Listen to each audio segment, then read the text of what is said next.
Hello ladies and gentlemen, welcome back to Tailosive Tech. Today we are talking about some of my favorite features that we got from yesterday's keynote between watchOS 5 and iOS 11 that they didn't really talk about on stage, which I think they should have because they had a lot of fluff that they didn't really need to go into. But we're more efficient here, we like to keep things concise, so let us go ahead and begin.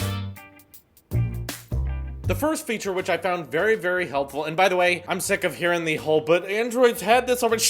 Android's had it already? It's on 6% of Android, okay? That doesn't mean Android has had it. That means like the Pixel and a couple HTC phones have had it. This is exciting because there's lots of us already on iPhones. We're not looking to change our entire ecosystem or change our OS platform just so we can get these features. We're excited about these features because they're coming to every single iOS device that has been made since 2013. Completely free as well. So that's why we're excited for these features. I don't want to hear that Android had it already. That's great for you. Enjoy it. But this is coming as a free update all the way back to the iPhone 5S. So anyway, the first one is when you're logging into social media apps like Twitter or Instagram. Sometimes they have an extra step of two-factor authentication where they will text you a code and you have to look at the code that you get in the notification and try to remember that 6-digit code and type it in before the message goes away, unless you have to go back into the app, remember that code again, and then come back to your login app and type in that code. Now, when you get that text, it immediately adds that code from that text to the predictive text menu. So you just have to press one button, which makes logging in things a lot easier on your phone because iOS is smart. It can just see that you got a text from a company that says you're logging into something. So immediately that code is available as predictive text. Saves me a lot of time. And by the way, I've switched back to my iPhone 10 recently. My editor, Xander, he was ready to go back to a regular plus-sized phone. So I was logging back into a lot of my social media recently, and this new feature on iOS 12 was very helpful when switching back to my iPhone 10. The next one I'm not entirely sure came with watchOS 5, but I definitely noticed it after updating to watchOS 5, was the updates to the Now Playing app, which now allows me to control from my watch the volume of the different HomePods in the room, including the HomePod that's connected to our Apple TV. This is extremely helpful because sometimes we're watching videos, we're watching content, but the Apple TV remote is over here and my phone is over there. So I'm just laying down on the couch. It's great that I can control the volume of the TV just from my watch, just by turning the digital crown. This may have been added with AirPlay 2, I'm not entirely sure, but either way, it's a very useful feature that they didn't highlight, and I'm very grateful that they added that. It's very intuitive, and it's very smart. The next thing they didn't give much attention to with iOS 12 was the iPad updates. They barely even talked about the iPad with iOS 12, but I'm very happy with the top widgets now looking a bit more like macOS. I think it makes much more sense to put the date at the top of the iPad in the corner than what they had before, which was simply the word